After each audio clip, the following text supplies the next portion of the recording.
All right, so we are going to be talking about a special lens today.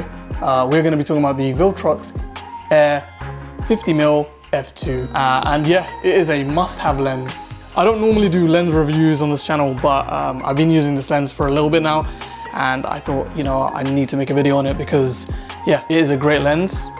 You know, spoiler, I haven't seen too much online about it. This wasn't sponsored. I actually bought this with my own money. I'm gonna quickly showcase the things I like about this lens and yeah, just talk about it a little bit. So I'll start with the price. It is just under £180, I think, something like that. I've got a link below if you wanna check it out there. You can find deals online. I got it for a little bit cheaper actually, but yeah, I think it's incredible value. So yeah, obviously 200 grams, super light, so you can take it around with you. It isn't gonna, you know, take up too much weight and too much space in your bag because as you can see, it is quite tiny. But yeah, speaking of light, this is an f2 lens.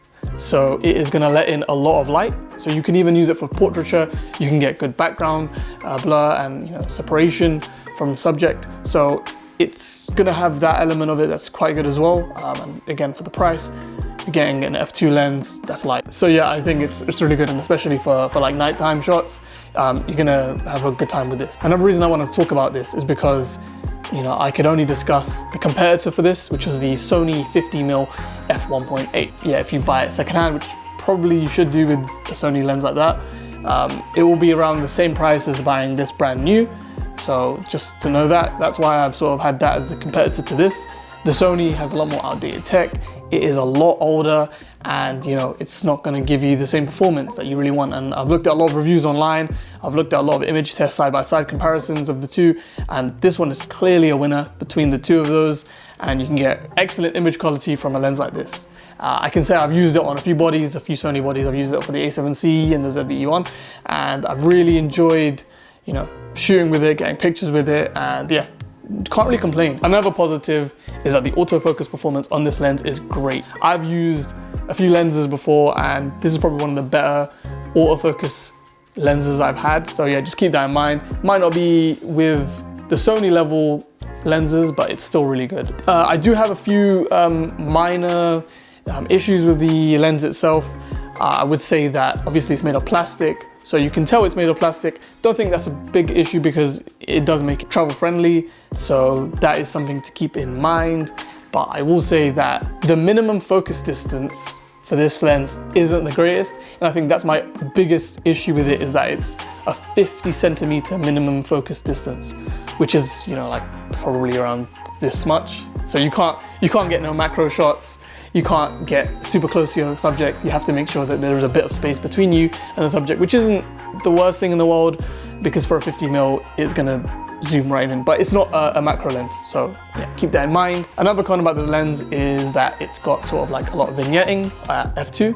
So I wouldn't really recommend stopping it down all the way to f2 often, unless you've got like an A7, you know, R camera, so then you can crop in a lot more. You can use the clear image zoom and zoom in, so you can get rid of the vignetting in the side, the corners and stuff. I've listed the positives and negatives of this lens. I'm going to try and discuss why I think everyone sort of needs a lens like this. So let's say, for instance, you are a shooter with G Master lenses and you're a bit of an image snob, which isn't a bad thing. I do think this lens is useful in the sense of it's a lot lighter than what you might have already, and you can have it in tandem with those lenses. I think you can keep it like as a lens cap lens if you need, or just a lens that you're not really worried about scratching up and beating up, because G Master lenses are expensive. So yeah, it's useful for those people. I think it's useful if it's like your first ever lens for Sony system. It's not that expensive, it's very affordable. If you're someone who needs like a lens, a single lens, you've just come into the Sony ecosystem, you want to dip your toe in, I think this is a great lens because it's super affordable. You're not really going to lose much. So the next group of people is if you're a travel vlogger or travel content creator, this is a great lens to have. It keeps your setup very minimal and very light. As I've said, the lens is only 200 grams, 220 grams to be precise, but it's super light paired with, you know, a more compact camera, like, you know, your Sony A7Cs and ZV-E1. It's perfect for travel if you need it and you want to take it around with you. So if you want to stop it down, get good low light footage and pictures, great lens. I think it's suitable for basically everyone, as I've sort of described. But all in all, I think that this is a great lens. I think, yeah, people talk about how, you know, for an expensive body, why are you going to get a cheap lens and bottleneck your performance? But I don't think you bottleneck your performance. I don't think that you get a worse image out of this. I think this is probably the best you can get, especially for the money. And I think this is probably the suggestion I will always give to anyone if they need a first lens that's a prime, and especially you want the 50mm, or you just don't know what focal length you like at the moment.